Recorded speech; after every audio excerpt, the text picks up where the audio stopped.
Assalamu alaikum wa rahmatullah, j'espère que vous allez bien. De manière générale, les recueils de hadiths sont classés par thème et tout le monde n'a pas forcément Sahih Bukhari Muslim à la maison. Dans cette vidéo, je vous propose une sélection de hadiths comportant des sagesses et des exhortations de notre prophète Mohammed alayhi salatu wassalam, afin que chaque citation nous touche directement. Avant de commencer, n'hésitez pas à vous abonner à la chaîne ou à partager cette vidéo. On en parle tout de suite après la petite intro.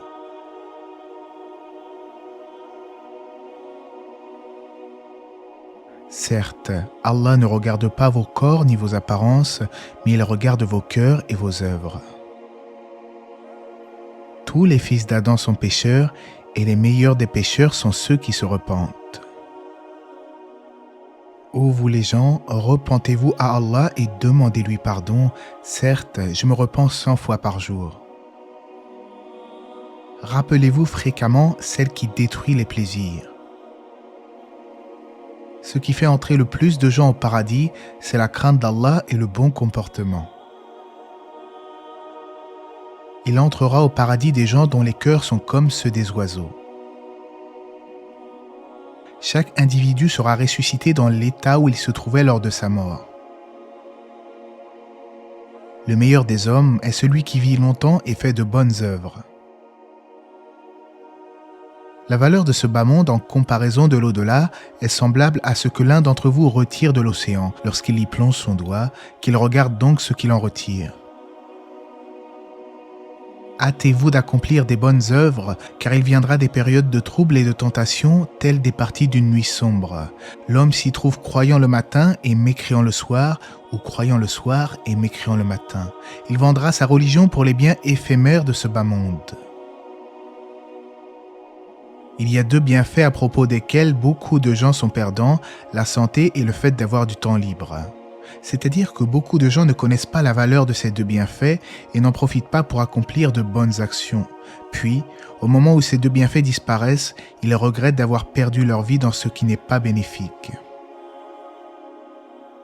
Quand bien même on lui donnerait une vallée pleine d'or, le fils d'Adam désirerait une seconde, et si on lui offrait une seconde, il souhaiterait une troisième. Seule la terre pourra combler l'œil du fils d'Adam, et Allah pardonne à quiconque se repent à lui. Viendra un temps où la condition de celui qui voudra rester ferme sur sa religion sera comparable à celle d'un homme qui tient une braise dans la paume de sa main. Ô gens, ménagez vos forces, assurément, vous n'invoquez ni un sourd ni un absent. Celui qui dit dans la journée 100 fois « Gloire et louange à Allah, subhanallah wa bihamdihi » aura ses péchés effacés, même s'ils sont aussi nombreux que l'écume de la mer. Le meilleur jour où le soleil se lève est le vendredi. En ce jour, Adam fut créé. En ce jour, il fut introduit au paradis. Et en ce jour, il en fut chassé. 7 personnes seront couvertes par Allah dans son ombre le jour où il n'y aura pas d'ombre que son ombre. Un dirigeant juste, un jeune qui a grandi dans l'adoration de son Seigneur, un homme dont le cœur est accroché aux mosquées, 2 hommes qui se sont aimés pour Allah, se sont rassemblés pour lui et se sont séparés pour lui, un homme qu'une femme noble et belle a appelé et il lui a dit « Je crains Allah ». Un homme qui a fait une aumône qu'il a cachée au point où sa main gauche ne sait pas ce que sa main droite a dépensé, et un homme qui a mentionné Allah alors qu'il est seul et s'est mis à pleurer. Le savant qui enseigne le bien aux gens et ne le met pas en pratique est semblable à la torche qui éclaire en se brûlant. Allah a pardonné aux membres de ma communauté ce qu'ils font par erreur, par oubli ou sous la contrainte. La vie d'ici-bas est la prison du croyant et le paradis du mécréant. J'ai été envoyé pour parfaire les caractères et les ennoblir. Celui qui ne remercie pas les gens ne remercie pas Allah. La pudeur fait partie de la foi. Il n'est rien de plus noble auprès d'Allah que l'invocation. Je suis garant d'une demeure au sein du paradis pour celui qui renonce à la polémique même en ayant raison. Le meilleur d'entre vous est celui qui a appris le Coran et l'a enseigné. Lisez le Coran, car il viendra le jour de la résurrection un intercesseur pour les siens. L'homme fort n'est pas celui qui terrasse les gens, mais celui qui se maîtrise dans la colère. Ne souhaitez pas rencontrer l'ennemi et demandez à Allah le salut, mais si vous le rencontrez, patientez. Le croyant ne se fait pas piquer 2 fois depuis le même endroit. N'est pas des nôtres celui qui ne fait pas preuve de miséricorde envers nos jeunes et n'honore pas nos anciens. Laisse ce qui te fait douter pour ce qui ne te fait pas douter. Celui qui croit en Allah et au jour dernier, qu'il dise du bien ou qu'il se taise. Celui qui croit en Allah et au jour dernier, qu'il honore son voisin. Celui qui croit en Allah et au jour dernier, qu'il honore son invité. Quiconque indique un bien a la même récompense que celui qui l'accomplit. La prudence provient d'Allah et la précipitation provient du diable. Le miséricordieux fait miséricorde à ceux qui sont miséricordieux. Faites miséricorde à ceux qui sont sur la terre, alors celui qui est dans les cieux vous fera miséricorde. Le croyant atteint certainement par son bon comportement le degré de celui qui jeûne le jour et prie la nuit. Crains Allah où que tu sois, fais suivre la mauvaise action par une bonne, elle l'effacera, et comporte-toi bien avec les gens. Il n'y a pas un serviteur qui cache les défauts d'un autre dans ce bas monde sans qu'Allah ne lui cache les siens le jour de la résurrection. Quiconque souhaite que sa subsistance lui soit étendue et le terme de son existence prolongé maintienne les liens de parenté. Aucun d'entre vous ne sera un véritable croyant tant qu'il n'aimera pas pour son frère ce qu'il aime pour lui-même. Enseignez, facilitez et ne compliquez pas les choses. Annoncez la bonne nouvelle et ne faites pas fuir les gens. Et si l'un d'entre vous se met en colère, qu'il se taise. Allah aime lorsqu'une personne effectue une chose, qu'elle le fasse avec soin. À chaque articulation de l'homme incombe une aumône, chaque jour où le soleil se lève. Si tu départages équitablement 2 personnes, c'est une aumône. Si tu aides quelqu'un à enfourcher sa monture ou à lui hisser ses bagages, c'est une aumône. La bonne parole est une aumône, et pour chaque pas que tu fais pour te rendre à la prière, il y a une aumône. Si tu écartes un obstacle du chemin, c'est une aumône. Nul ne fait de bonnes actions aussi valeureuses que prier, réconcilier les gens et avoir un bon comportement.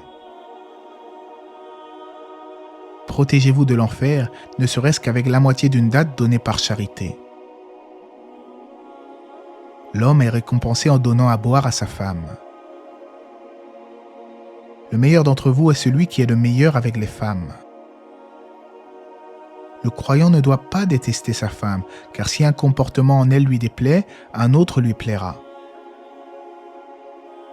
Le meilleur argent est celui qui est dépensé par l'homme pour sa famille. J'ai vu un homme se déplacer librement au paradis pour avoir coupé un arbre dans la rue qui gênait les passants. Celui qui est facile à vivre, calme et doux, Allah lui interdit l'entrée en enfer. Allah est doux et il aime la douceur. Il donne à celui qui est doux ce qu'il ne donne pas à celui qui fait preuve de dureté ou toute autre qualité. La douceur n'a jamais accompagné une chose sans l'embellir et elle n'a jamais été ôtée d'une chose sans l'enlaidir. Tandis qu'un chien, sur le point de mourir de soif, tournait autour d'un puits, une prostituée parmi les prostituées des Banu Israël qui l'avait vu enleva sa chaussure et lui donna à boire. Cet acte lui valut d'être pardonné. Quiconque essaie d'écouter les conversations des gens contre leur gré, on lui versera du plomb dans les oreilles le jour de la résurrection. Craignez l'injustice, car l'injustice sera ténèbres au jour de la résurrection. Aucun calomniateur n'entrera au paradis. Les signes révélateurs de l'hypocrite sont au nombre de 3. Il ment lorsqu'il parle, ne respecte pas sa promesse lorsqu'il la donne et trahit lorsqu'on lui fait confiance. Ceci, même s'il accomplit la prière, verse l'aumône et prétend être musulman. Le plus détesté des hommes auprès d'Allah est le querelleur invétéré. Celui qui rompt les liens de parenté ne rentrera pas au paradis. Une femme fut châtiée en enfer à cause d'une chatte, car elle l'enferma jusqu'à la mort en ne l'ayant point nourrie ni abreuvée et sans l'avoir autorisée à sortir. Il arrive qu'un serviteur prononce une parole sans se rendre compte de sa gravité, qui le plonge en enfer à une profondeur plus grande que la distance entre l'Orient et l'Occident. Allah m'a commandé de vous enjoindre la modestie, afin que personne ne se prétende supérieur aux autres, ni ne les traite injustement. N'entrera pas au paradis celui qui a dans son cœur le poids d'un atome d'orgueil. Celui qui a la plus mauvaise place auprès d'Allah le jour du jugement est celui que les gens ont délaissé pour se protéger de son mal. Le croyant n'est pas éprouvé par la piqûre d'une épine ou par ce qui est au-dessus de cela sans qu'Allah ne l'élève pour cela d'un degré et qu'il lui efface un péché. Que le cas du croyant est étonnant, tout ce qui le concerne est un bien et cela n'appartient à personne d'autre que le croyant. Si un bonheur l'atteint, il se montre reconnaissant et c'est un bien pour lui, et si un malheur l'atteint, il se montre patient et c'est un bien pour lui. Recherche ce qui t'est profitable, aie recours à Allah et ne faiblis pas. Si un malheur t'afflige, ne dis pas « si seulement j'avais fait ceci ou cela », dis plutôt « tel est le décret d'Allah et il fait ce qu'il veut », car la particule « si » ouvre la porte aux suggestions du diable. Les épreuves ne cesseront d'atteindre le croyant et la croyante dans sa personne, ses enfants et ses biens, jusqu'à ce qu'il rencontre Allah, exalté soit-il, en étant vierge de tout péché. Si on vous informe que la peste a touché une contrée, n'y pénétrez pas. Et si l'épidémie de peste apparaît dans la contrée où vous vous trouvez, ne la quittez pas. Allah ne fit descendre aucune maladie sans lui assigner son remède. Il n'est pas une fatigue, une maladie, un souci, une tristesse, un mal, une angoisse, ou même une épine qui n'atteint le croyant sans qu'Allah ne lui efface par cela une partie de ses péchés. La foi est que tu crois en Allah, en ses anges, en ses livres, en ses envoyés, que tu crois au paradis, à l'enfer, à la balance, que tu crois à la résurrection après la mort et que tu crois dans le destin bon et mauvais. Quiconque dit « j'accepte Allah comme Seigneur, l'islam comme religion et Mohammed comme prophète », le paradis lui sera obligatoirement attribué. Allah a écrit les destinées des créatures 50 000 ans avant de créer les cieux et la terre, et son trône était sur l'eau. Œuvrez, car on facilitera à chacun la voie pour laquelle il a été créé. Celui qui nuit à un musulman, Allah lui nuira, et celui qui accable un musulman, Allah l'accablera. Celui qui s'en prend à l'un de mes alliés, je lui déclare la guerre. Mon serviteur ne s'approche pas de moi par une chose que j'aime plus que lorsqu'il accomplit ce que je lui ai imposé. Et mon serviteur ne cesse de se rapprocher de moi au moyen des œuvres surérogatoires jusqu'à ce que je l'aime. Et lorsque je l'aime, je suis l'ouïe par laquelle il entend, la vue par laquelle il voit, la main par laquelle il prend et le pied par lequel il marche. S'il me demande quelque chose, je lui le donne. Et s'il cherche refuge auprès de moi, je lui accorde refuge. Rien de ce que je souhaite faire ne me fait autant hésiter que de prendre l'âme du croyant, car celui-ci répugne à mourir, et moi, je répugne à lui faire du mal. Il n'est pas un homme qui en accuse un autre d'immoralité ou de mécréance sans que cette parole ne revienne sur lui si elle n'est pas justifiée. Celui qui consulte un devin, un voyant ou un sorcier et ajoute foi en ce qu'il dit aura assurément mécru au message de Mohammed. Certes, Allah a pardonné à ma communauté les mauvaises pensées provenant de l'esprit, tant que celles-ci ne se concrétisent ni en actes ni en paroles. L'homme est sur la religion de son ami proche, ainsi que l'un d'entre vous regarde qui il prend comme ami proche. Satan s'approche de l'un d'entre vous et lui demande « Qui a créé ceci, qui a créé cela ?» jusqu'à lui dire « Qui a créé ton Seigneur ?» Quand il entend ceci, le croyant doit chercher refuge auprès d'Allah et ne pas y prêter attention. Entre la mécréance et la foi, il y a le délaissement de la prière. La prière en groupe est supérieure à la prière individuelle de 27 degrés. Rappelle-toi de la mort dans ta prière, car certes, lorsqu'un homme se rappelle de la mort dans sa prière, il est alors plus à même de l'accomplir de la meilleure manière. La première chose sur laquelle le serviteur est jugé au jour de la résurrection est la prière. Si elle est bonne, les autres actes seront bons, et si elle n'est pas bonne, les autres actes ne seront pas bons. Celui qui accomplit correctement ses ablutions, ses péchés quitteront son corps jusqu'à sortir d'en dessous de ses ongles. Celui qui accomplit les deux prières, celle du matin et celle de l'après-midi, ira au paradis. Celui qui accomplit correctement ses ablutions, puis va au Jumu'ah et écoute attentivement le prêche de l'imam, lui seront pardonnés tous ses péchés depuis le dernier vendredi et 3 jours en plus.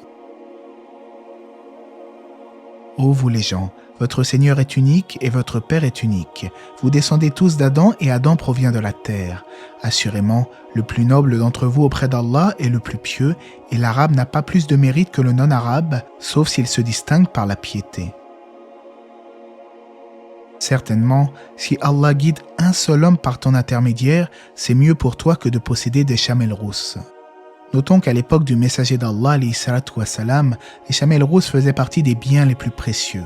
C'est ainsi que le prophète a choisi le meilleur exemple pour expliquer les mérites d'une conversion à l'islam aux gens qu'il avait en face de lui. Celui à qui Allah veut du bien, il lui fait comprendre la religion. Par ce livre, le Coran, Allah élève des gens et en rabaisse d'autres. Celui qui emprunte un chemin afin d'acquérir une science, Allah lui facilitera un chemin qui mène au paradis. Attachez-vous à la vérité, car la vérité mène au bien et le bien mène au paradis. On questionna le prophète alayhi salatu wa salam à propos des suggestions sataniques qui touchent le croyant, comme des doutes concernant la véracité de l'islam ou de l'existence de Dieu par exemple, des choses dont il n'ose même pas parler. Et le prophète de répondre: c'est le signe d'une foi pure ou véritable. Car en effet, si le croyant était un hypocrite et doutait vraiment de la véracité de l'islam, il se serait tourné vers l'incroyance. Ce ne sont que des suggestions sataniques. Et le fait de craindre ce genre de pensée satanique prouve que la personne est soucieuse de sa sincérité. Évidemment, le croyant doit chercher à se prémunir de ce genre de waswas. Il y a 7 choses dont la récompense parvient au serviteur dans sa tombe après sa mort. Celui qui a enseigné une science, a creusé le lit d'un fleuve, a creusé un puits, a planté un palmier, a construit une mosquée, a laissé un mushaf Coran en héritage ou a laissé un enfant pieux qui demande pardon pour lui après sa mort. Il n'y a personne qui meurt en attestant la ilaha illallah et que je suis le messager d'Allah avec un cœur certain sans qu'Allah ne lui pardonne. N'hésitez pas à chercher les commentaires des grands savants de l'islam puisque les savants se sont attelés à commenter les hadiths, notamment Riyad Salihin, les 40 hadiths. Donc il est important aussi de voir parfois l'explication des grands érudits de l'islam. Allah sait mieux. Que la paix et les bénédictions d'Allah soient sur le prophète, sa famille et ses compagnons.